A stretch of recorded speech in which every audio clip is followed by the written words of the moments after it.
sallallahu alaihi wasallam ayyabi'at ta'am hatta yastawfiyah.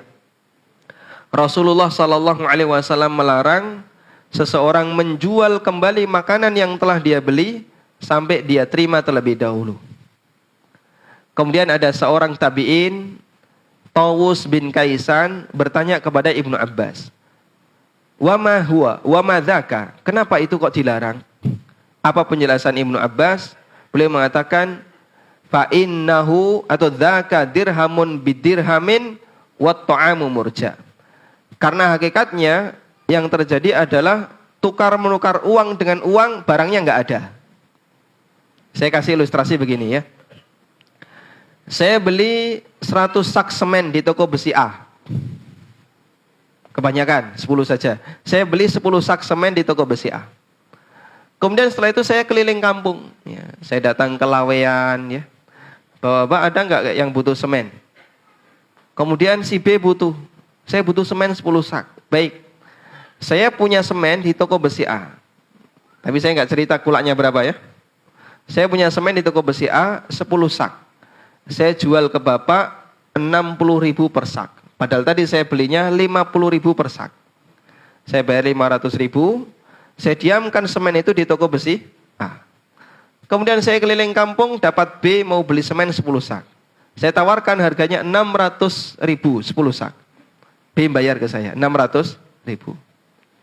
Kata Ibnu Abbas, kalau transaksi ini terjadi, hakikatnya saya menyerahkan uang 500, dapat uang 600. Dzaka dirhamun bidirham, itu adalah duit ditukar dengan duit. Wat ta'amu murja, sementara barangnya enggak ada, barangnya tertunda. Sementara barangnya tertunda. Dan ini kalau terjadi memicu bubble ekonomi. Kita berbicara dari sisi yang sangat kasus yang sangat kecil. Jadi sampai kasus mikro kecil seperti ini dilarang oleh Nabi sallallahu alaihi wasallam, dan kata Ibnu Abbas ilahnya itu cuma duit ditukar dengan duit. Transaksi 2 kali, barangnya berpindah sekali. Makanya yang seperti ini saja dilarang. Apalagi ketika orang melakukan transaksi jual beli tapi tidak ada underlying barang. Itu pemicu terbesar terjadinya inflasi. Akhirnya banyak transaksi, barangnya nggak ada.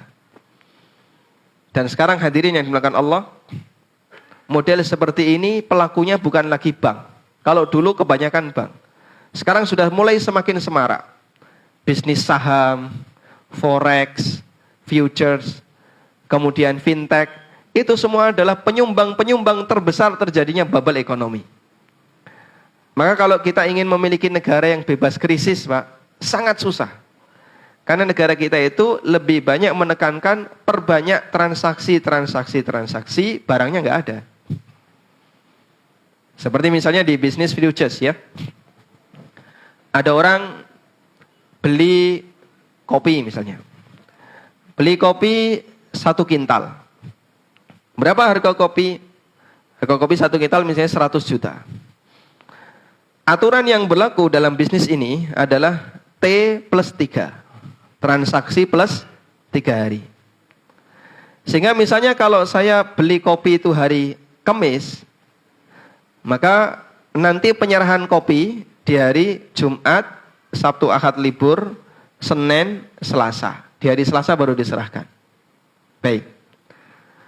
Kemudian saya mendapatkan sebuah sertifikat. Anda telah membeli kopi 1 kintal. Tapi barangnya nggak ada. Belum diserahkan sertifikat resmi kopi 1 kintal. Ini baru tanda perikatan jual beli, telah dilakukan jual beli kopi 1 kintal. Dalam waktu 3 hari, misalnya di hari Ahad, harga kopi naik. Nah, harga kopi naik. Langsung saya lepas barang saya. Saya jual sehingga saya bisa mendapatkan uang 120 juta. Apa yang terjadi, Pak? Saya store uang 100, dapat uang 120. Barangnya mana? Nggak ada. Nanti ini ditransaksikan T plus 3 lagi. Sehingga Ahad nggak dihitung, Senin, Selasa, Rabu. Terjadi kenaikan lagi, dilepas orangnya lagi. Dan begitu seterusnya. Banyak transaksi barangnya siji. Apa yang terjadi? uangnya yang mabul-mabul kemana-mana, barangnya nggak ada. Ini disebabkan karena para pedagang banyak yang lebih suka bermain di sektor uang dibandingkan di sektor barang. Karena itulah Islam mengajarkan kalau kamu menjadi seorang pedagang, ya maka yang jadi pertanyaan adalah barang apa yang bisa kamu jual, barang apa yang bisa kamu berikan. Sehingga orang tidak boleh menjual sesuatu yang belum dia miliki, dan juga tidak boleh menjual sesuatu yang belum dia terima. Dan bisa jadi dropshipping itu termasuk penyumbang sekian persen dari munculnya teori bubble ekonomi tadi, gelembung ekonomi. Terjadi banyak transaksi, tapi barangnya hanya berpindah sekali. Karena itu hadirin yang dimuliakan Allah Subhanahu wa taala, kalau kita melihat dari si aturan secara umum, Islam atau kasus yang terjadi di zaman Nabi SAW dan di zaman para sahabat itu betul kasus mikro. Tapi ini kalau kita kembangkan bisa menjadi solusi bagi ekonomi secara makro. Beliau selalu menekankan pedagang kalau mau menjual harus punya dulu. Atau yang kedua, dia harus menguasai. Baik, kasus. Anda beli barang. Kalau Anda sudah beli, berarti barang ini milik siapa? Kalau sudah dibeli, berarti milik pembeli. Kata kuncinya begini. Jika orang itu sudah melakukan akad, maka terjadi konsekuensi perpindahan hak milik. Sehingga kalau Anda sudah beli barang, maka barang itu milik Anda. Meskipun barang itu belum Anda terima, bahkan meskipun belum bayar. Begitu ya. Saya misalnya beli motor di tempatnya si A. Motor ini berapa? Nah, dia bilang 12 juta. Saya bayar 1 juta saja, deal ya, 12 juta. Nanti sisanya saya bayar belakangan. Ya sudah nggak apa-apa. Saya serahkan 1 juta. Dan motor ini belum boleh saya pakai hingga saya bisa melunasi 50%-nya.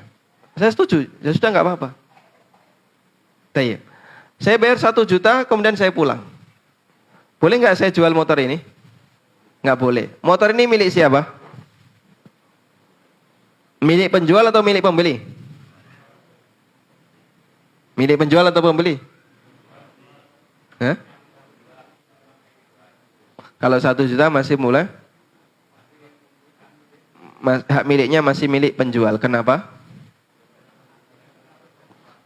Karena pembayarannya terlalu kecil ya.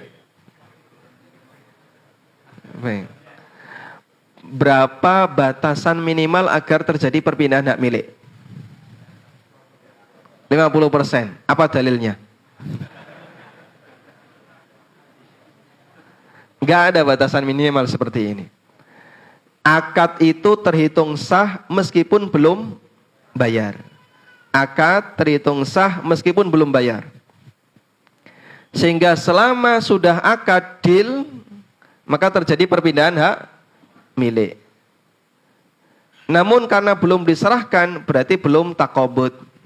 Pertanyaannya, bolehkah saya yang telah membeli motor tadi, kan sudah jadi milik saya, menjual motor itu kepada orang lain? Kenapa nggak boleh?